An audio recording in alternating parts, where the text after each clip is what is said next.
കോഴിക്കോട് ജില്ലയിൽ കൂടുതൽ പേർക്ക് ഷിഗല്ല സ്ഥിരീകരിച്ചതോടെ പ്രതിരോധ പ്രവർത്തനങ്ങൾ ഊർജിതമാക്കി ആരോഗ്യവകുപ്പ്. രോഗം സ്ഥിരീകരിച്ച പൂവാട്ടുപറമ്പ്, ഇരഞ്ഞിക്കൽ പ്രദേശങ്ങളിലാണ് പ്രതിരോധ പ്രവർത്തനങ്ങൾ പുരോഗമിക്കുന്നത്. അതേസമയം പെരുവയൽ ഗ്രാമപഞ്ചായത്തിന്റെ നേതൃത്വത്തിൽ RRTയും രൂപീകരിച്ചിട്ടുണ്ട്.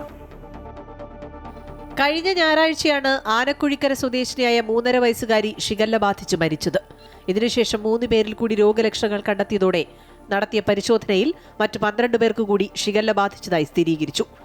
ഇതോടെ രോഗം സ്ഥിരീകരിച്ച പൂവാട്ടുപറമ്പ്, എരഞ്ഞിക്കൽ പ്രദേശങ്ങളിൽ പ്രതിരോധ പ്രവർത്തനങ്ങൾ ഊർജിതമാക്കി.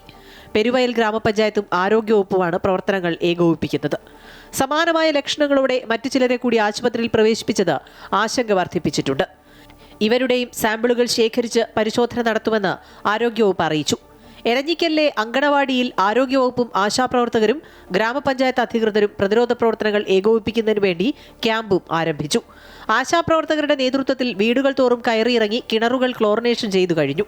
ഇതിനു പുറമെ ഫുഡ് ആൻഡ് സേഫ്റ്റി വിഭാഗത്തിന്റെ നേതൃത്വത്തിൽ പ്രദേശത്തെ ഭക്ഷണ സാധനങ്ങളും പാനീയങ്ങളും വിൽക്കുന്ന കടകളിൽ പരിശോധനകളും പുരോഗമിക്കുകയാണ്. വൃത്തിഹീനമായി പ്രവർത്തിച്ച 3 കടകൾ അടച്ചുപൂട്ടാനും നിർദ്ദേശം നൽകി. കൂടാതെ ഗ്രാമപഞ്ചായത്തിന്റെ നേതൃത്വത്തിൽ പ്രതിരോധ പ്രവർത്തനങ്ങൾ ഊർജിതമാക്കാൻ RRTയും രൂപീകരിച്ചു. കുടുംബശ്രീ, പൊതുപ്രവർത്തകർ, രാഷ്ട്രീയ പാർട്ടി പ്രതിനിധികൾ ഉൾപ്പെടെയുള്ള എല്ലാവരുടെയും വിപുലമായ മീറ്റിംഗ് ഇന്നലെ ഇവിടെ വിളിച്ചു ചേർത്തു. അടിയന്തരമായി ചെയ്യേണ്ട എല്ലാ കാര്യങ്ങളും ചെയ്യാൻ ആവശ്യമായ നടപടികൾ ചെയ്തിട്ടുണ്ട്. അതോടൊപ്പം തന്നെ മേഖലയിൽ ബന്ധപ്പെട്ടുകൊണ്ട് RRT രൂപീകരിച്ചിട്ടുണ്ട്. അതേസമയം ഷിഗല്ല പടരാനുണ്ടായ സാഹചര്യം കണ്ടെത്താനുള്ള പരിശോധനകളും ആരംഭിച്ചിട്ടുണ്ട്. അമൃത ന്യൂസ്, കോഴിക്കോട്.